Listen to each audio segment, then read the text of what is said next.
Olá, boa noite! Começa agora mais uma edição do TJ UFSC. No programa de hoje você confere: primeiros registros de neve no estado. Times do futebol brasileiro comemoram o Dia do Orgulho LGBTQIA+. Manifestações contra o governo federal durante a visita do presidente a Santa Catarina. E, é claro, o quadro TJ Esportes. É logo depois da vinheta.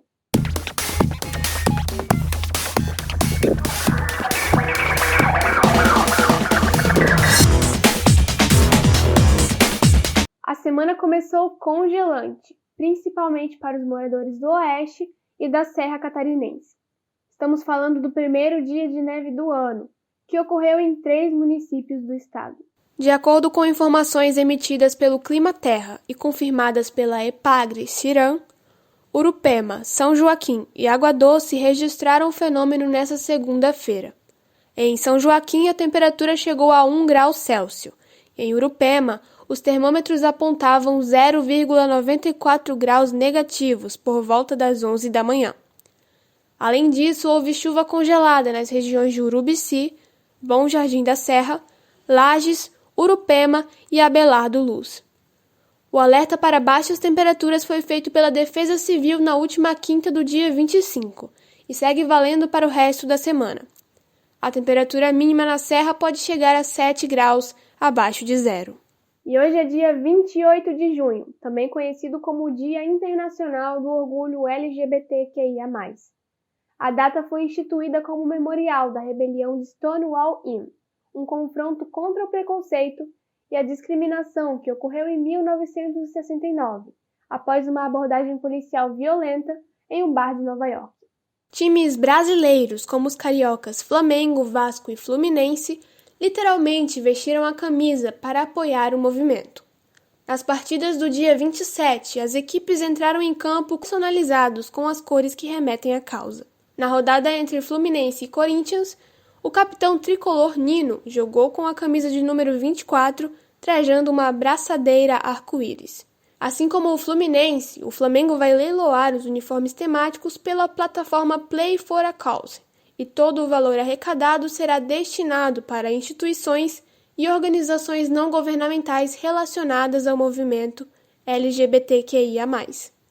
Além disso, diversos outros clubes manifestaram o apoio nas redes sociais. E já que estamos falando de futebol, toda segunda-feira é dia de TJ Esportes por aqui. O repórter Yuri Micheletti traz as últimas notícias sobre o assunto. Tá com você, Yuri. Olá para todos que estão acompanhando esse TJ UFSC de segunda. No TJ Esportes de hoje, informamos para vocês sobre os resultados dos times catarinenses no Brasileirão masculino e feminino e a conquista do Brasil de mais 4 medalhas na Copa do Mundo de Ginástica. Então vamos tocar logo essa vinheta, porque tem muita notícia para se falar.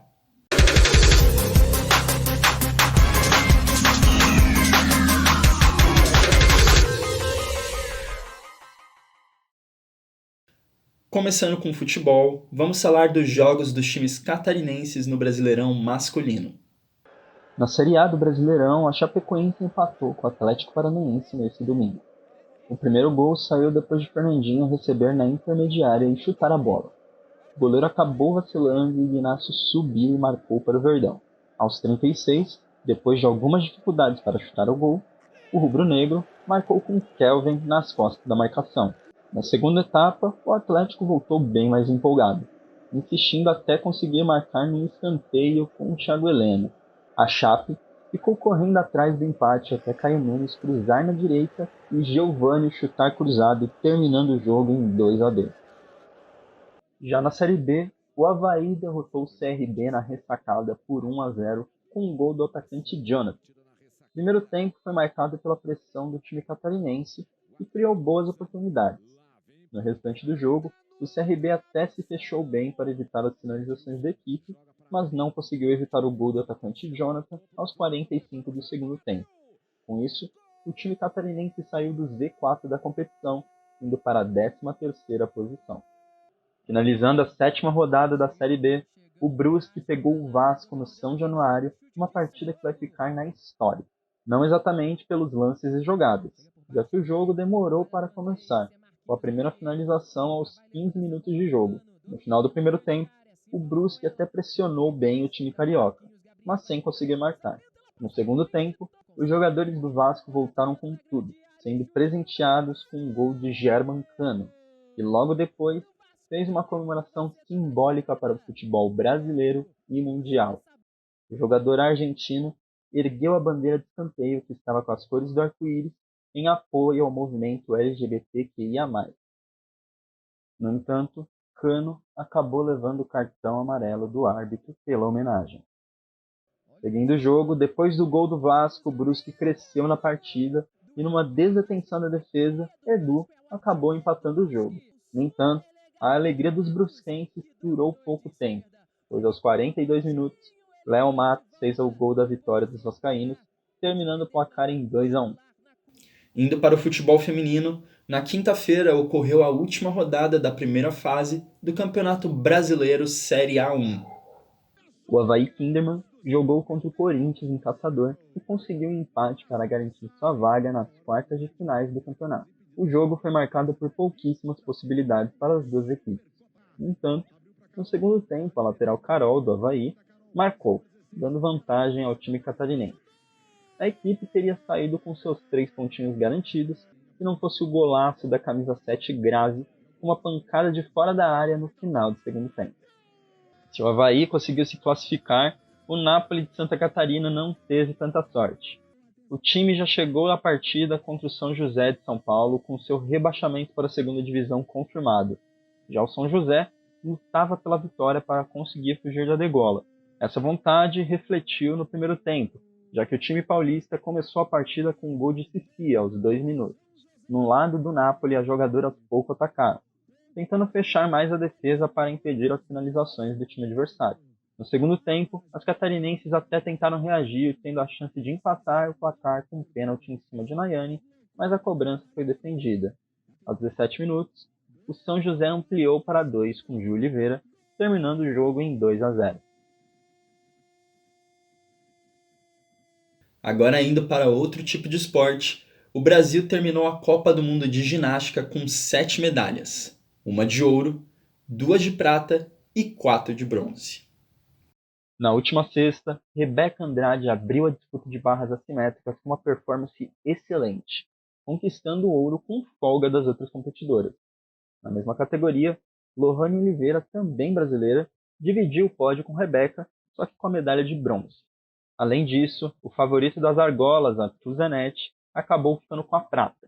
O campeão das Olimpíadas de Londres de 2012 entregou uma performance bem segura, mesmo depois de 15 meses sem competir. Já no sábado, o campeão mundial de barra fixa, Arthur Nori, conquistou também a prata, tirando 14.400 pontos.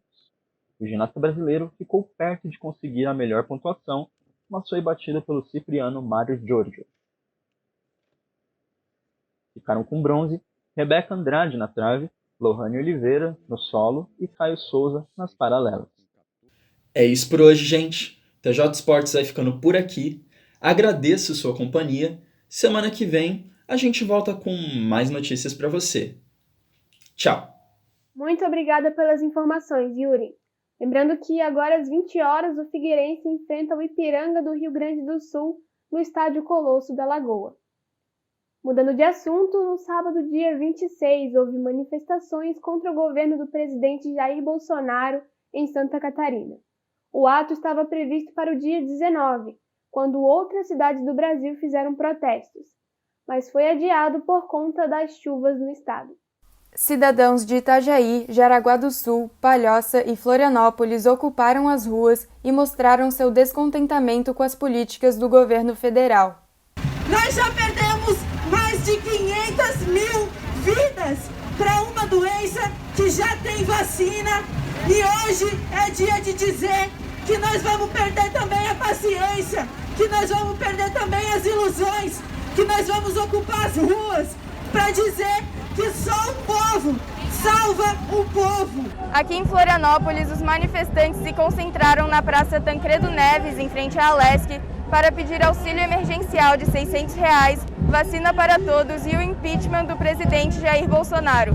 As pessoas também manifestam o luto pelas mais de 500 mil vítimas da Covid-19 no Brasil.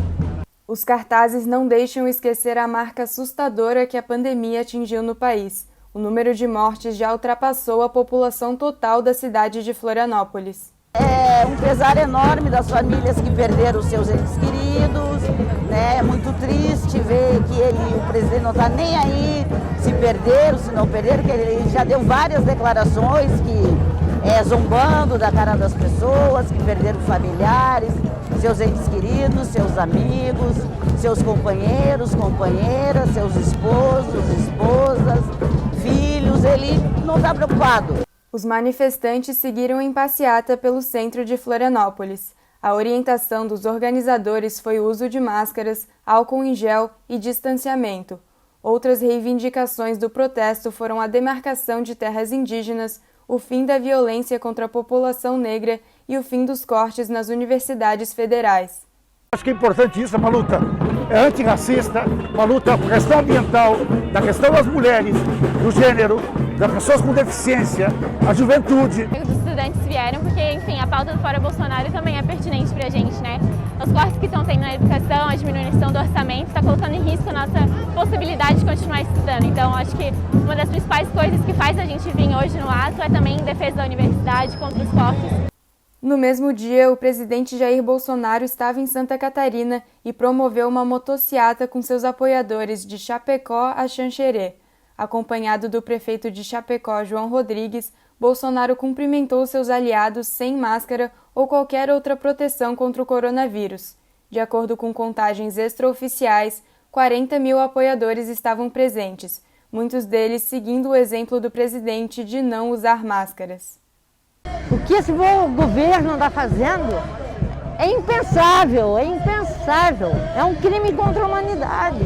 As pessoas não podem mais morrer porque alguém quer que elas morram por falta de uma ação pela vida. Eu estou aqui pela vida, pelos 580 mil mortos desse país. É por isso que nós estamos todos na rua e vamos permanecer na rua.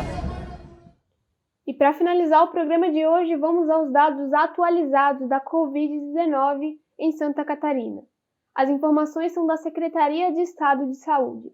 Desde o início da pandemia, foram registrados 1.047.776 casos confirmados. Do total, 1.011.202 estão recuperados e outros 19.822 são casos ativos. Foram registradas 16.752 mortes no estado.